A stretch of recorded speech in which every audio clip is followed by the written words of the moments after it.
Hello and welcome to Real Film Snobs. I'm Angela Yeager. I am here once again with my now regular co-host, Ernie Quiroz. Welcome to the show, Ernie.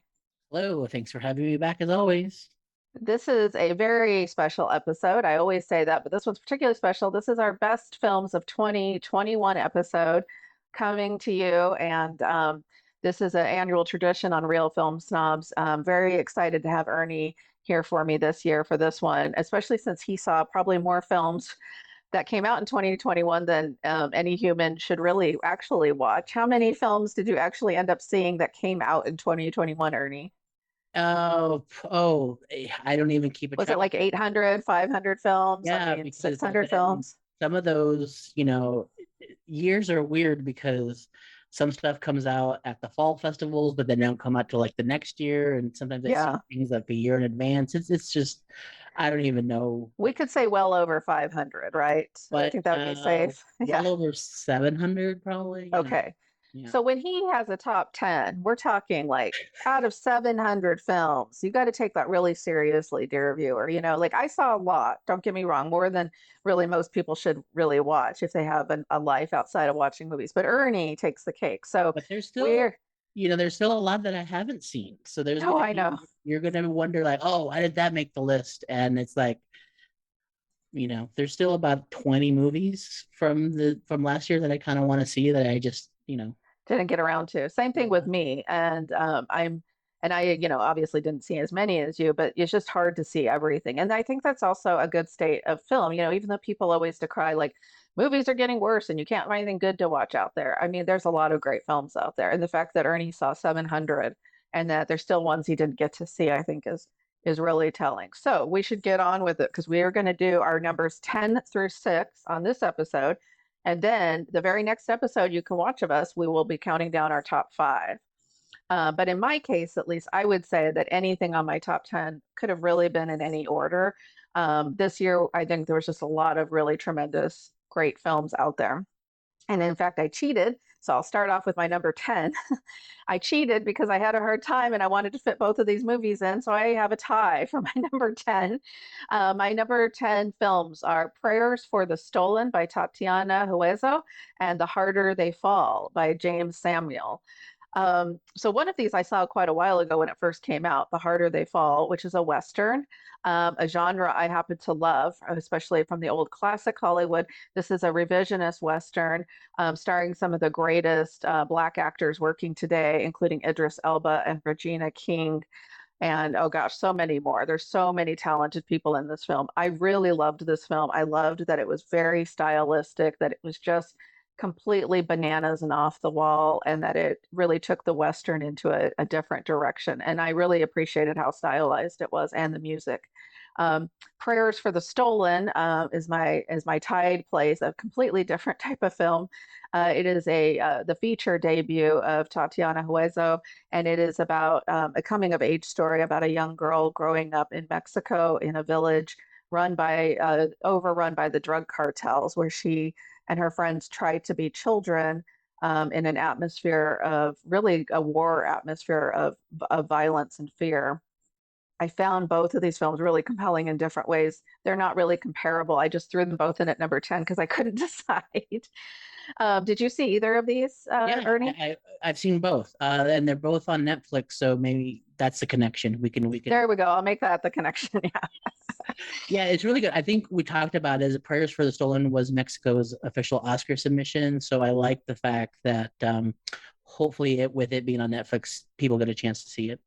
It really took me, one of my favorite film critics, Carlos Aguilar, actually had this.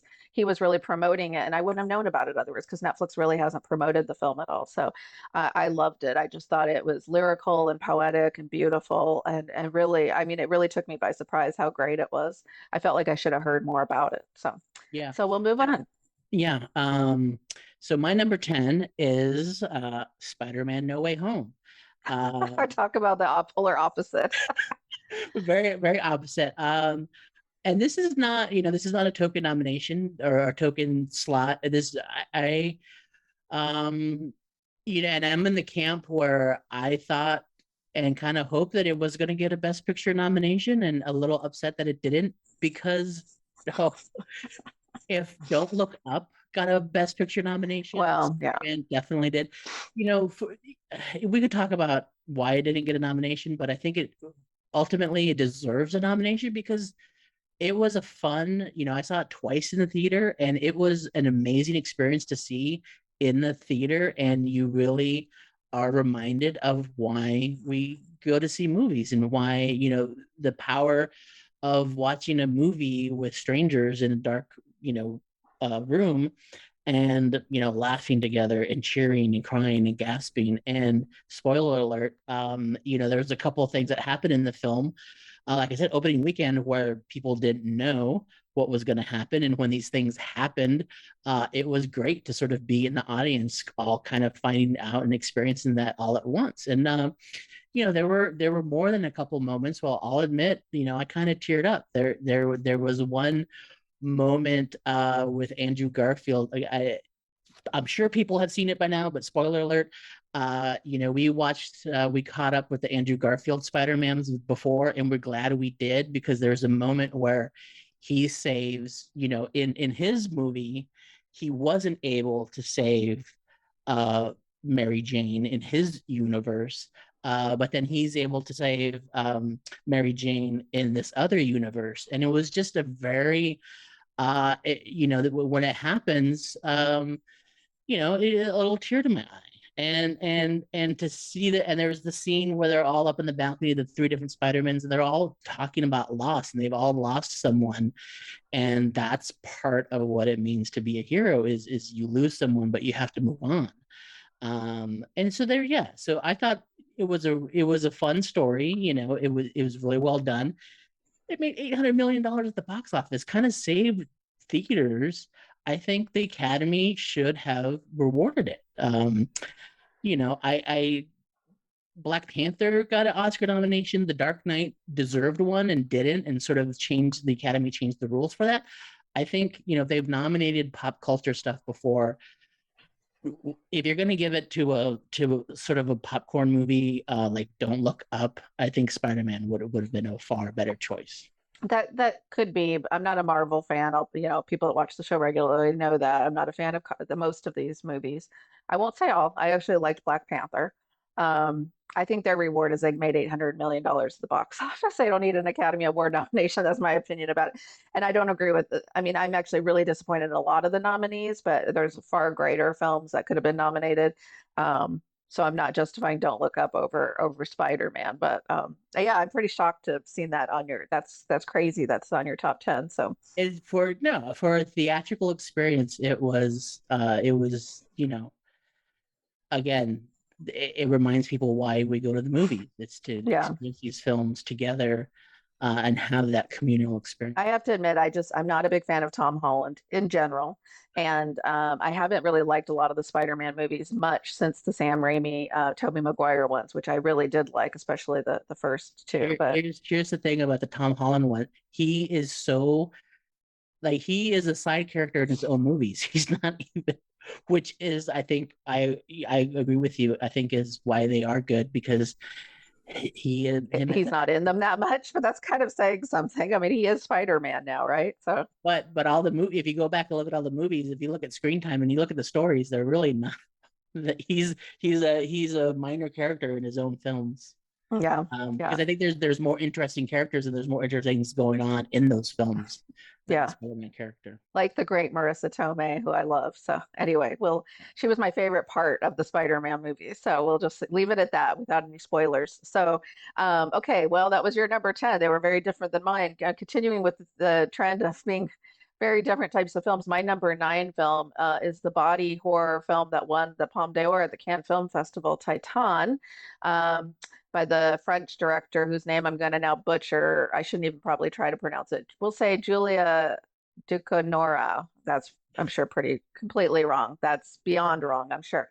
I loved this film. I know I saw some of your comments about it on social media, Ernie, so I don't think you were in the same camp with me on this one. But to me, is a fan of this genre, body horror, going back to Cronenberg films. She takes it and turns it on her head and puts a feminist twist on it. I saw this film on the big screen. It was actually one of the first films I got to see on the big screen due to the lovely Salem Cinema here in Salem, Oregon. And I just was blown away by the visuals, the music. The first 10 or 20 minutes, I actually thought I might hate the movie because I thought it would look like an MTV video at the beginning. But as it went on, I realized there was a lot more complexity going on with what the film was trying to say. And it has a fantastic lead performance by Agatha Roussel. I'm terrible with French names, as Alexia. And so I loved everything about this movie, including the visuals and the feminist message. So I wanted to like this movie. I was just ultimately I was underwhelmed. I felt like there was a number of narrative elements that were brought in that were never capitalized on, that were kind of hmm. like you thought there was going to go like a serial killer type angle, and then that sort of vanished. So just in terms of the story, I just felt like they missed out on some opportunities. But no, it's interesting. We were talking. I don't know if you've seen the film Jumbo. If Hmm. you get a chance to, I think it makes for a very interesting double feature. There's a lot of thematically similar ideas. Interesting. Jumbo? Jumbo, it's called Jumbo. It was played at Berlin, I want to say 2020. I think it got a very limited release. But along the same lines of sort of this odd sort of human machine love, and sort of what that leads to. Okay. Yeah. Sounds like a good double feature. So yeah. So Okay. my number nine,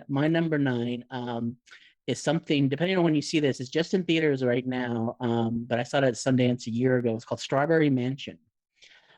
This is sort of a lo-fi sci-fi with hints of a little bit of Michel Gondry, a little bit of Eternal Sunshine of the Spotless Mind.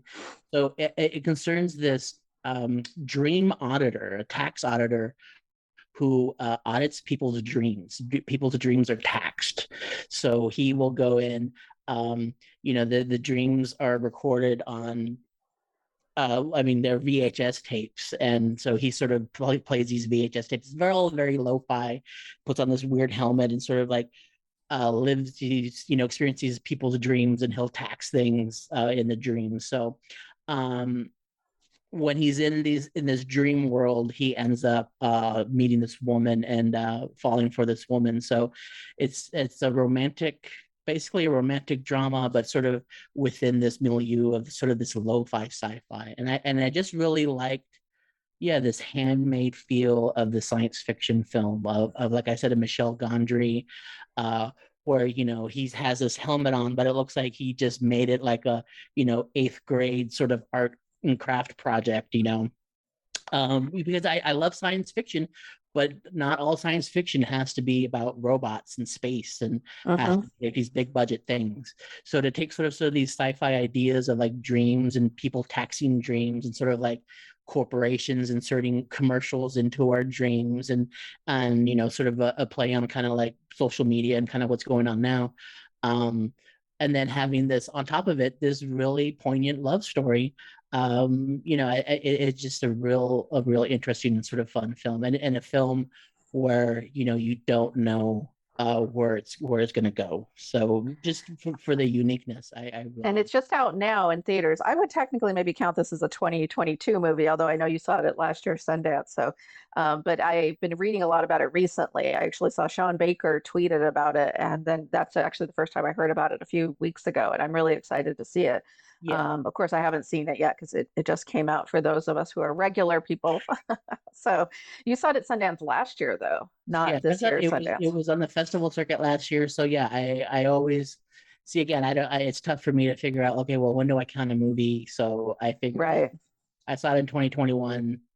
It's actually coming out now so that people can kind of see it. So, I don't want to pick movies that are too obscure that people are never going to be able to get a chance to see. So, Yeah, that makes sense. Well, it's cool because it's out right now, so people can look for it. I don't think it's open here in Salem yet, but hopefully I'll get a chance to see it. yeah, Strawberry Um, Mansion. Strawberry Mansion. Yeah, excited about that one.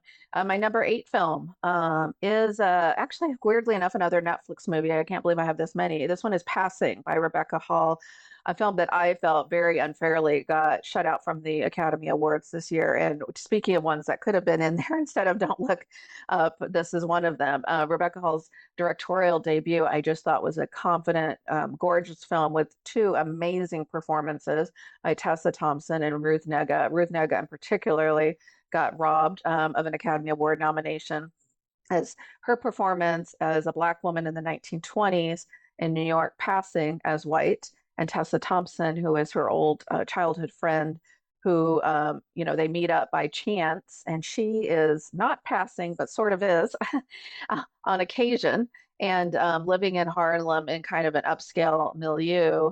And it explores their relationship dynamic as both of these women in the 20s explore what it is to be Black in America. It's based on a book, and it takes on really important issues about race and the color of your skin and what it truly means to be passing, that I really think even resonate today. So I loved the film. I loved the look of it. I couldn't believe that this was a first time directorial effort in some ways. It reminds me a lot of, Maggie Gyllenhaal's new film in that it's so confident and so well directed that you would just assume that she'd been directing movies for decades. And I was pretty upset actually that this movie, and particularly the performances of both two excellent Black female actresses, got overlooked by the Academy. Yeah, and I'm sad to say that this is the one that it's one of my 20 that I haven't seen yet. That I just I remember when it came out, it was at Sundance, but I knew it was like, oh, it's going to be on Netflix, so it kind of became one of those things like, oh, I can see that later, and then Yeah. like, it just never came. So I kind of feel like that maybe that's what happened with the Academy. I just can't imagine, especially for supporting actress, that Ruth Negga got overlooked for her performance, and the little girl from King Richard got nominated instead. I mean, there was just so many, and Judi Dench for Belfast, who's in the movie all of like 10 minutes. I mean, yeah, that category is usually such a strong category about yeah. supporting actress that it really, I mean, it's really kind of irritated me that one of the greatest supporting performances of the year was overlooked. So, Yeah. Well, I think Netflix obviously put all their might behind Power of the Dog and some of the other ones, and I think sadly that was one that just sort of fell through the cracks. Yeah. yeah. And I admit now I was part of the problem because I haven't seen it. So anyway, my number, I already lost track of what we're at. My number eight, Wheel of Fortune and Fantasy. This is a Japanese film. This is the second film. Again, I'm going to try to pronounce the name. So that's Ryûsuke Hamaguchi, which he made this film. And another film that you may have heard of called Drive My Car. Drive My Car is obviously getting all the attention and all the buzz and got all the nominations. I think this is a better film. This is also certainly a lot shorter. It's only 2 hours instead of 3 hours. But it's a film that consists of three stories, all of them sort of centered on the idea of love and loss and sort of misunderstandings and miscommunication. They're all centered on female characters, female leads. Each story sort of stands on its own, but thematically they are connected. And they're all like Drive My Car, just exquisitely acted, very subtle emotions, very well written. And I think, I couldn't get into Drive My Car that much. So Hmm. if I think either way, if you like to Drive My Car or like me, maybe it didn't quite resonate with you, I would definitely check out his other film of the year. And how do you find it, Ernie? Now, I have to say, Drive My Car is going to be on my list later, so I loved it, but I actually wanted to see this one because a lot of critics said they're both amazing, but then some Yeah. liked this one, Wheel of Fortune, better. But you can't find it anywhere. It's not It, showing here in Oregon, I can tell you Yeah, that. it had a very limited theatrical release in the fall, and I think it's getting. It probably won't be VOD until late spring, early summer. And you saw it at a film festival, probably. Yes, I saw it at a film festival. Yeah. So those of us who aren't lucky enough to see a film, because at least Drive My Car is in theaters, but Wheel of Fortune, I was hoping that some of the theaters that showing Drive My Car would show that one too, but unfortunately, I mean, for people like me that are kind of stuck at home right now, or very limited theatrical experiences, it's just impossible to find. So I'm excited to see Wheel of Fortune and Fantasy, but Yeah, Haven't been able to yet. So this is definitely one for me that I need to catch up on. for sure, for sure. And a lot of people, like I think it was one like New York and LA, and you know, Yeah, really limited. It's so weird too, because with Drive My Car getting so much buzz, you'd think some people would have said, "Oh, let's show this other one of his," but and it's shorter, like you said. So yeah. yeah, it's unfortunate. Okay, so we'll move on to my number seven film, which is one of several documentaries actually on my top 10 list this year. This is actually, in my opinion, is probably one 2021. I think was one of the best years for documentaries in recent history, in part because there was so many documentaries that broke the mold. Didn't do just the standard talking head documentary, and this is one of them. Summer of Soul by Questlove, fantastic music documentary that for a long time, actually, when I first saw it, was my number one film, which shows you how many films I've seen since then, because it's kind of kept going down the list a little bit. And it's just, it takes that standard music documentary format and turns it on its head a little bit. What he does so well here is the editing is really one of the amazing parts about Summer of Soul. The way he perfectly intertwines the performances of this festival in Harlem that happened, and then he does bring in the talking heads, but the interviews are so interactive and so powerful that it really worked for me. And it's a film that I feel like I could watch over and over again. And also one that I really hope that they'll eventually release on disc as an extended box set with all the full performances, sort of like Monterey Pop or Woodstock, because a lot of times when they would cut away from the performance, especially when it's Stevie Wonder or Sly Stallone or Nina Simone, I go, oh, I want to hear the rest of it. So I really loved this one as a music fan. Yeah, this is one that's definitely I can't wait for there to be the bonus features, on the disc.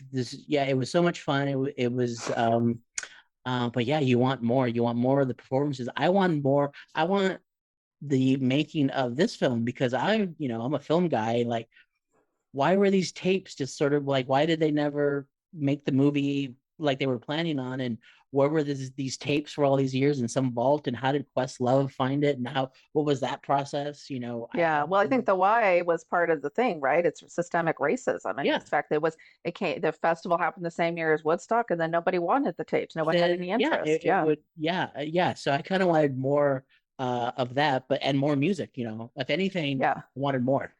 It's the one bad thing about streaming is that because this came out on Hulu, um, and I haven't been able to find, there's no disc of it yet, even of the movie itself. And I don't know if they have plans to release an extended, what I would really like is an extended box set of this with the performances, because Yeah, he's got all the hopefully. tapes. He Yeah, said there were literally just tapes stacked up of the original, because they filmed the entire concert festival and it was, so well, Criterion's been doing. They've been coming out with some of the streaming stuff like Roma and Irishman. So mhm.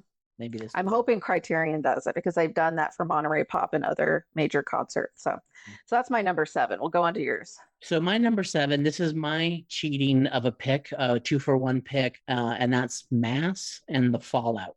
Okay. And I think most people have probably heard of Mass, if not seen it. The Fallout. I Never heard of think it. it is just on HBO Max right now. Okay. This came out at South by. Thematically deals with the same subject matter as Mass, of where we're sort of dealing with the aftermath of the school shooting, whereas Mass saw it from the perspective of the parents. Fallout deals with two girls that are from very different social backgrounds who end up bonding over their surviving a mass shooting, and sort of the ramifications of that. Um, so thematically very, very powerful, important, heavy stuff, but this film does manage to put, like anything with loss, there's you need to find the levity and you need to find that balance, and how can you process this grief. Hmm. So it does a really great job of doing that from the perspective of these teenage girls that live through it. So if you've seen Mass, it would make for I would say for a double feature. I don't know if you want to watch them back. That sounds pretty heavy. I have not seen A little too either. heavy, but I think, like I said, to deal with these issues from a perspective that we haven't seen before, I think was really, really powerful. So the Fallout should The be. Fallout and Mass. Okay, so Mass I've heard of, and it only showed like a week in the theater here, so I didn't get to see it. It's on video on demand now, but hasn't become free. Fallout I haven't even heard of, and you said it's on HBO. It should be on HBO Max. It played at South by. And I think it did maybe get kind of lost in the shuffle because it was very similar to Mass, and I think Mass got a sort of sucked out the oxygen in the room, and is a great film otherwise. Right. But yeah, if you could tolerate it, definitely watch both. Yeah, maybe do something in between, like a Disney animated film in between or something to cut the levity a little bit. So, okay, so I'll move on to my number six film because I see we're getting close here. And my number six film is The Power of the Dog by Jane Campion. Again, another one that I debated whether it should be in the top five, but it also because it's already gotten quite a bit of attention, I moved it a little lower. But a fantastic film. Jane Campion hasn't made one in years. And boy, does she come back again with a kind of a revisionist Western of sorts with fantastic lead performances and supporting performances across the board. I loved everything about this film, including the fantastic score by Johnny Greenwood, the central performance by Benedict Cumberbatch, and really, one of the big highlights for me in this film were the supporting performances by Kirsten Dunst, Kristen Dunst, I've loved her for years, and I just so excited to finally see her get a meaty role recently. And then Toby Smith McPhee, I might be saying his name. Cody. Yes, Cody, thank you. He was really fantastic as well. So just some amazing performances and a really powerful Western. Yeah. I won't talk about it too much because I may talk about it later. Hint, Okay. hint. Hint, hint. Yes. So my number six is a documentary called "Who We Are: A Chronicle of Racism in America." This is another film. I think it's just now coming out. It's essentially sort of like a filmed TED Talk, a film presentation by this former civil rights ACLU lawyer, Jeffrey Robinson, who is Black, and sort of his experiences of learning about the systemic racism in America. He real quick, his story, he put together this presentation that he would present to lawyers. He went to school, he went to Harvard Law, and he started finding out all these things in our history about racism, of systemic racism, that he never knew existed. And he's like, if me going to Harvard, if I've never learned about this stuff, how many other people haven't learned about this stuff? So he ended up putting this presentation together. This was over 10 years ago, to give to lawyers, to sort of give them the founding that they need to understand this issue, and that would inform their being a lawyer. And so the filmmakers are lawyers. They saw his presentation a couple of years ago and were like, we need to put this on film so more people can see it. And I have not seen this one yet, but I'm super excited to. I think it just opened at Salem Cinema here locally pretty recently. It's right in theaters right now. So yeah. So it's called "Who We Are: A Chronicle of Racism in America." Yeah. And it's just eye-opening and illuminating of how many things, of just how ingrained racism is into the fabric of American life, and how it so permeates that you don't understand how it's in our foundation, and Yeah. we can do to change that. Yeah, so those are our numbers 10 through 6. Catch us next time when we'll be counting down our top 5 of 2021. Thank you, Ernie, for joining me once again. I'm gonna do my full wrap up because we're out of time. So thank you. Have a great day and great movies.